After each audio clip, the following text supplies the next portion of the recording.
Hello everyone, welcome once again on my YouTube channel. So students, today I am going to start with a new chapter. Okay, so this is the chapter, this is the section B of Unit 1.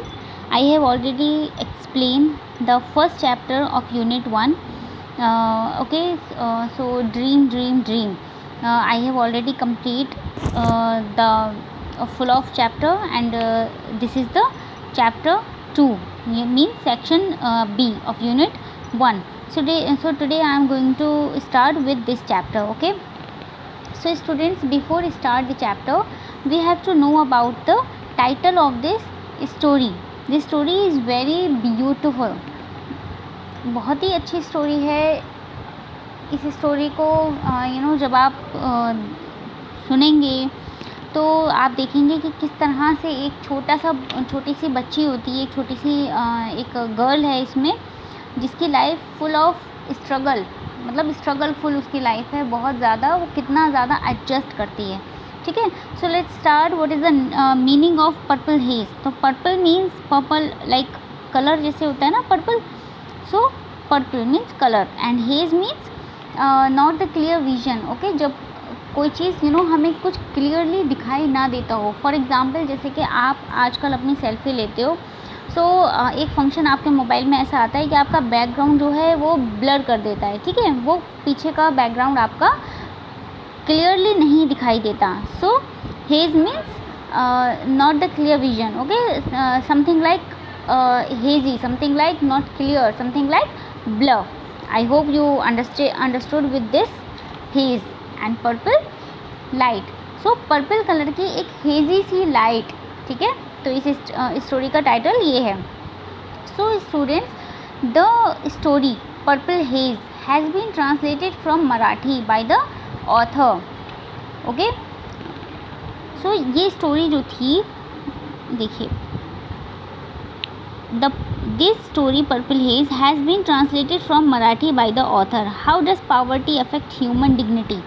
वो ये जो chapter है, इसमें आप ये देखेंगे कि poverty जो है वो किस तरह से ह्यूमन डिग्निटी को अफेक्ट करती है. कितना ज़्यादा पावर्टी हमारी एक इस बच्ची को, जिसके बारे में ये स्टोरी है, उसको कितना ज़्यादा, उसकी डिग्निटी को कितना ज़्यादा हर्ट करती है. ठीक है, वो कितना ज़्यादा बच्ची जो है एडजस्ट करने की कोशिश करती है. How can a poor child preserve it's self respect. मतलब कि किस तरह से जब पावर्टी ह्यूमन डिग्निटी को, उसकी डिग्निटी को अफेक्ट करती है, तो किस तरह से एक पुअर चाइल्ड जो है अपनी सेल्फ रिस्पेक्ट को प्रिजर्व कर पाता है. ठीक है, so find out how Vasanti, the daughter of a freedom fighter. So this story is about a girl whose name is Vasanti. So Vasanti is the daughter of a freedom fighter. Okay, so Vasanti. So basically this chapter is describing about how the Vasanti, Vasanti, how much she is adjusting in her life. And although she is a kid, she is a girl, she is a child, maybe 6, 7, 8 years old. तो वो एक छोटी सी बच्ची है, और वो कितना ज़्यादा छोटी सी बच्ची है. क्लास 4 की स्टूडेंट है. तो आप सोच सकते हैं क्लास 4 में कितना बड़ा बच्चा होता है. ठीक है, और वो किस तरह से अपनी जो डिग्निटी है, उसको सेल्फ रिस्पेक्ट जो है, उसको किस तरह से वो प्रिजर्व रख पाती है. And she is very caring about her mother, about her family. ठीक है, so let's start with the first paragraph. Read and rejoice. Okay, so students, just listen to me very carefully. This story is very interesting and very heart touching. Okay, so I'm going to start. So the fat headmistress entered the classroom as usual. Her glasses were poised on her nose and she held a cane in her hand. The 30 children in class 4 had the usual feeling. Their hearts stopped beating. So our story starts in a classroom where the fat headmistress entered the classroom. As usual means as a regular, मतलब regularly, जिस तरह से head mistress किसे कहते हैं, principal. Okay. सो हमारी story कहाँ से स्टार्ट होती है? एक क्लासरूम से स्टार्ट होती है, जहाँ पर एक फैट हेड मिस्ट्रेस, एक फैट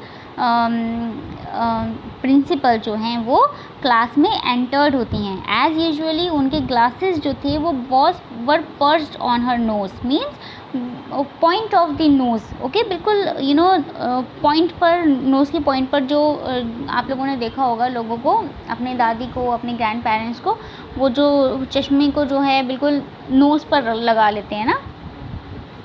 सो उनकी जो ग्लासेस थे वो उनके नोज़ पर पर्च थे, and she held a cane in her hand, और उनके हाथ में जो है एक केन मीन्स छड़ी, ठीक है, छड़ी लेकर के वो क्लास में एंटर होती हैं। So the 30 children in class 4, तो there were 30 children in a class 4, तो क्लास 4 में वहाँ कितने चिल्ड्रन थे? 30 स्टूडेंट्स थे वहाँ पर। एज़ यूजुअल जिस तरह से बच्चे आप देखते होंगे कि जब आप क्लास में बैठे हो और प्रिंसिपल सर जो हैं राउंड पर आते हैं और सडनली वो आपके क्लास में एंटर्ड होते हैं, तो बच्चों की जो हार्ट बीट है वो एकदम से ऐसा लगता है ना कि बहुत तेज़ हो गई, ठीक है, ऐसा लगता है उनके बस स्टॉप बीटिंग, उनका हार्ट जो है अब बीट करना जो है बिल्कुल बंद कर देगा। तो ये यूजुअली फीलिंग होती है ना, सबको होती है। सो जो 30 चिल्ड्रन जो क्लास में बैठे थे उनको भी ऐसे ही फीलिंग आ रही थी। They were scared, okay. So their heart stop beating, उनको ऐसा लग रहा था कि उनके जो हार्ट हैं वो अब बीट करना बंद करने वाले हैं। So they stood up to greet the head mistress, तो एज़ यूजुअली जैसे बच्चे क्लास में आपके जब प्रिंसिपल आते हैं तो आप लोग उनको ग्रीट करते हैं, ठीक है, स्टैंड अप होते, गुड मॉर्निंग और गुड आफ्टरनून, ठीक है। सो वहाँ पर जो बच्चे थे वो हेड मिस्ट्रेस को ग्रीट करने के लिए खड़ी हो गए। She marched straight up to the class teacher, tiny Mrs Carpe, who looked even smaller besides her. So she marched straight up to the class teacher, तो वो क्लास टीचर जो उस क्लास की क्लास टीचर थी, whose name is Mrs. Carpe. So Mrs. Carpe is the class teacher of class 4th.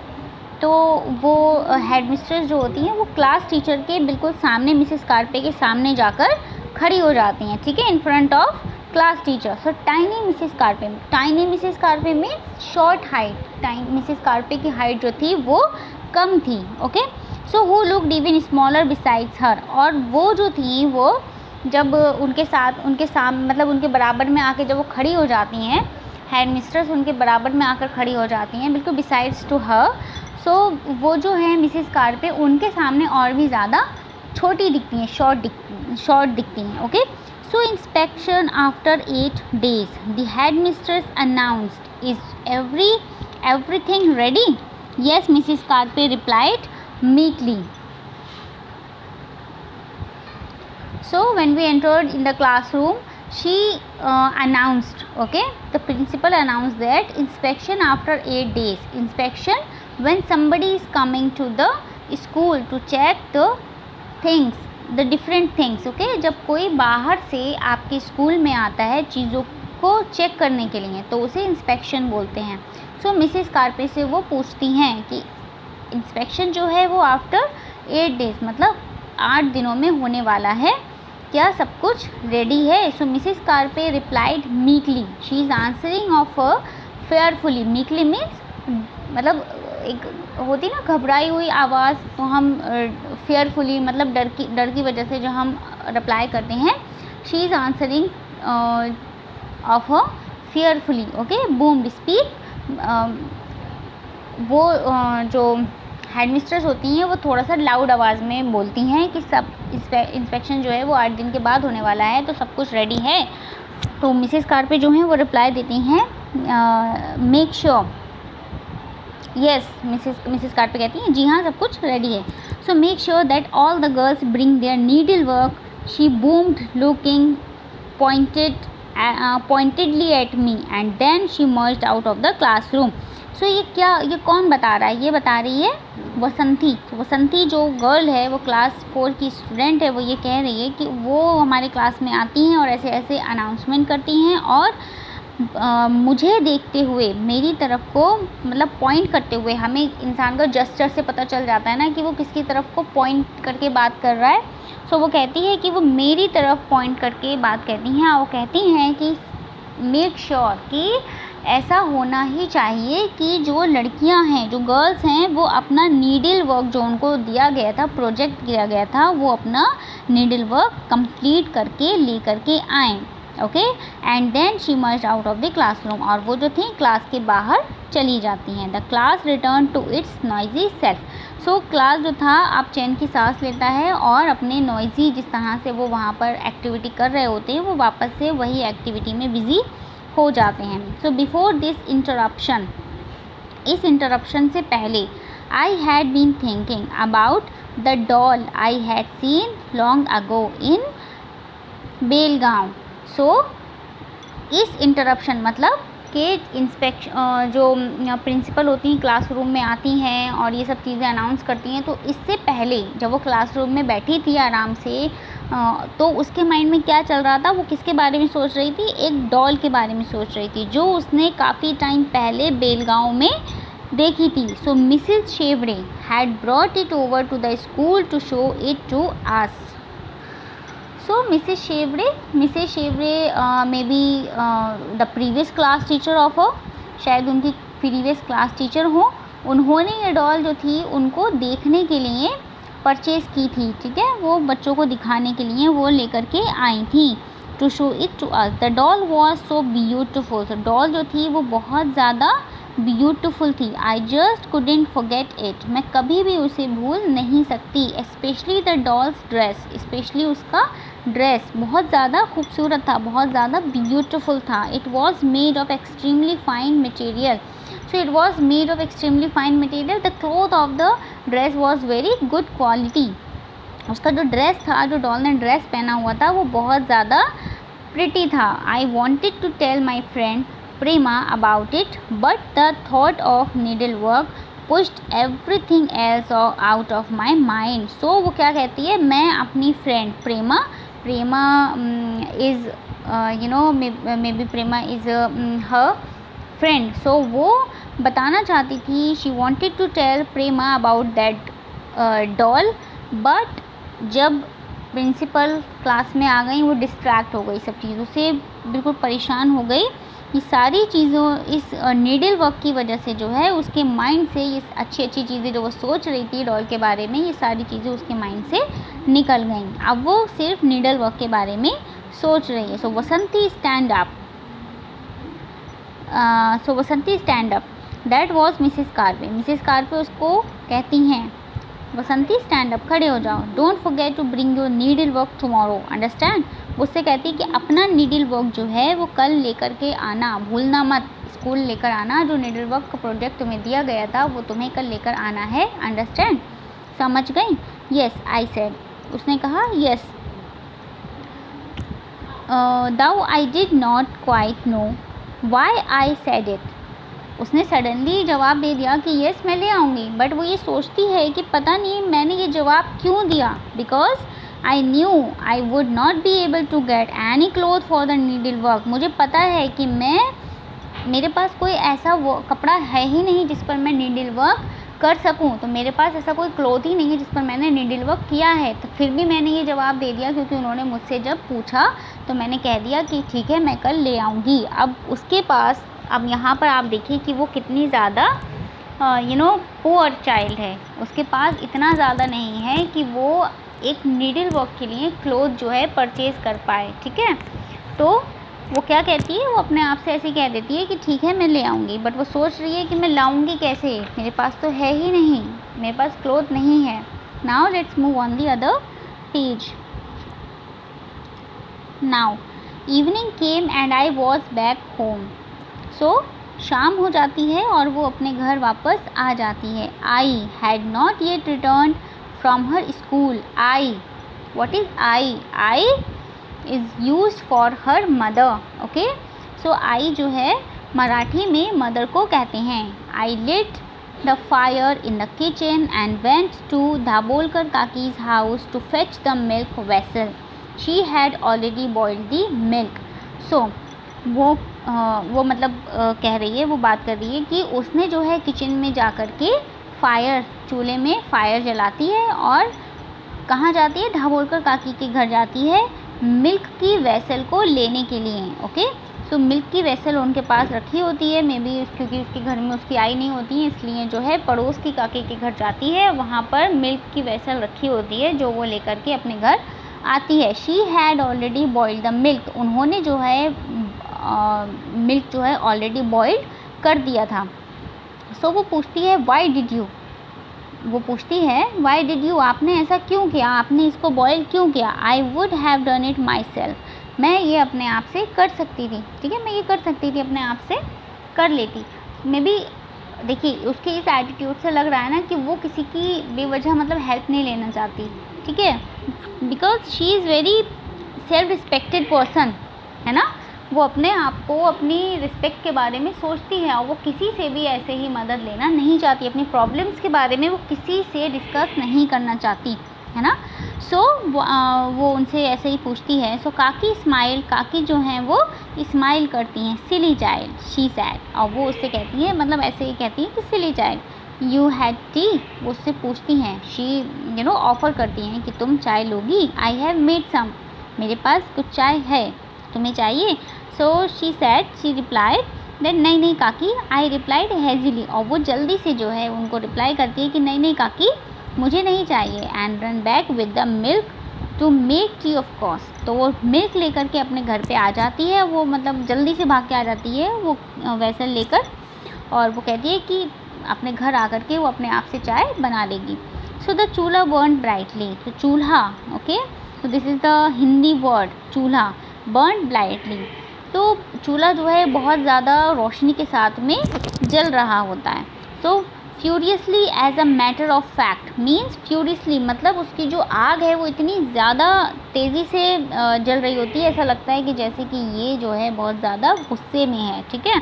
So I reduce it's fury, तो वो क्या करती है उसकी, शी रिड्यूस्ड दैट्स फ्यूरी, उसकी आँच को जो है थोड़ा सा कम कर देती है। And then put the water to boil, और उसके बाद उस पर पानी रखती है बॉईल करने के लिए। I should be coming any moment, वो सोचती है कि आई जो है किसी भी मोमेंट पर आती ही होंगी, आने ही वाली हैं। शी शुड हैव टी, उनको चाय चाहिए होगी, ठीक है। So she was teaching in an English high school, she gave tuitions to, so her mother is a English teacher, sorry her mother is a teacher in an English high school, किसी English high school में उसकी ममा जो हैं वो teacher हैं, उसकी आई टीचर हैं। शी गेव ट्यूशन्स टू, और वो ट्यूशन्स भी देती हैं इन द मॉर्निंग्स, मॉर्निंग में, फ्रॉम 7:30 to 9:30, सो 7:30 से लेकर 9:30 तक वो बच्चों को ट्यूशन देती हैं, उसके बाद वो स्कूल चली जाती हैं, ठीक है। So she had to keep the three of us going, मतलब वो सारी चीज़ें जो हैं अपने थ्री ऑफ अस मतलब अपनी फैमिली, मतलब वो अपनी फैमिली के लिए करती हैं। Three of us may be उसके वसंती एंड वसंती के sister and brother, we all knew about Baba. अब यहाँ पर Baba means her father, okay, so may be she called her father to Baba as Baba, तो वो अपने फादर को जो है बाबा बुलाती है। वो कहती है, मतलब वो सब चीज़ें बेबी सोच रही है, ठीक है, वो स्टोरी अपनी बता रही है that we all knew about Baba, कि हम सब बाबा के बारे में जानते हैं। फ्रॉम दी न्यूज़पेपर, हम सब अपने बाबा के बारे में किसके थ्रू जानते हैं, न्यूज़पेपर के थ्रू जानते हैं। ज़्यादातर चीज़ें जो हैं हमें न्यूज़पेपर के थ्रू पता चलती हैं। ही वॉज इन जेल, वो कहाँ पर हैं, जेल में हैं। Ever since Subhash Chandra Bose disappeared from the surface of the earth, कब से जेल में हैं, जब से सुभाष चंद्र बोस सरफेस अर्थ से जो है उनका प्लेन क्रैश हुआ था, तब से वो डिसअपियर हैं, उनके बारे में कुछ नहीं पता चला आज तक कि वो कहाँ गए, ठीक है। सो जब से वो सुभाष चंद्र बोस डिसअपियर हुए हैं तभी से मेरे बाबा जो हैं वो जेल में हैं। तो जब उनकी जो न्यूज़पेपर में उनके बारे में कुछ न्यूज़ आती होगी, उन्हीं के थ्रू जो है वो अपने बाबा को जानती है। Even before he went to jail, even before he went to jail मतलब जब वो जेल नहीं गए थे उससे पहले की बात कर रही है वो, उससे पहले बाबा वॉज नेवर एट होम, उसके बाबा जो थे वो कभी भी घर पर नहीं थे, okay.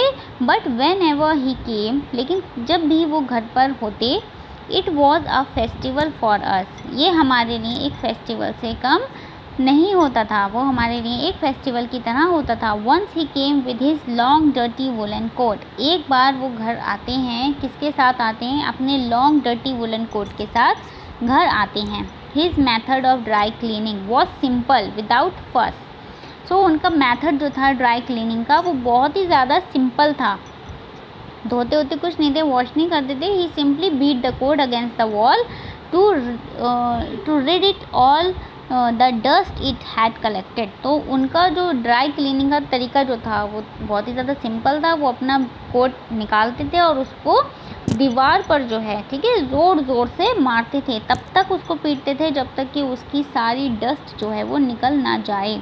Okay, so after dry cleaning got over, he told I to get him something to eat. So after dry cleaning, अपने कोट को झाड़ने के बाद वो अपनी वाइफ से यानी कि उसकी मदर से कहते हैं कि उनके लिए कुछ टू ईट, खाने के लिए दे दो। So he went out and came back after 15 days, और खाने के लिए मांगते हैं, उसके बाद घर से बाहर चले जाते हैं। लेकिन जब वो बाहर जाते हैं तो 15 डेज तक वो घर पर नहीं आते। Must have eaten somewhere else means उन्होंने ज़रूर से कुछ बाहर ही खा लिया होगा। So I think this much for today in this video. Okay, we will continue our story in the next video. Okay students, I hope you all understood and you are enjoying this story. Okay, so students, अगर आपको मेरी video समझ में आ रही हो then please इस video को like कीजिए and do subscribe. Thank you so much.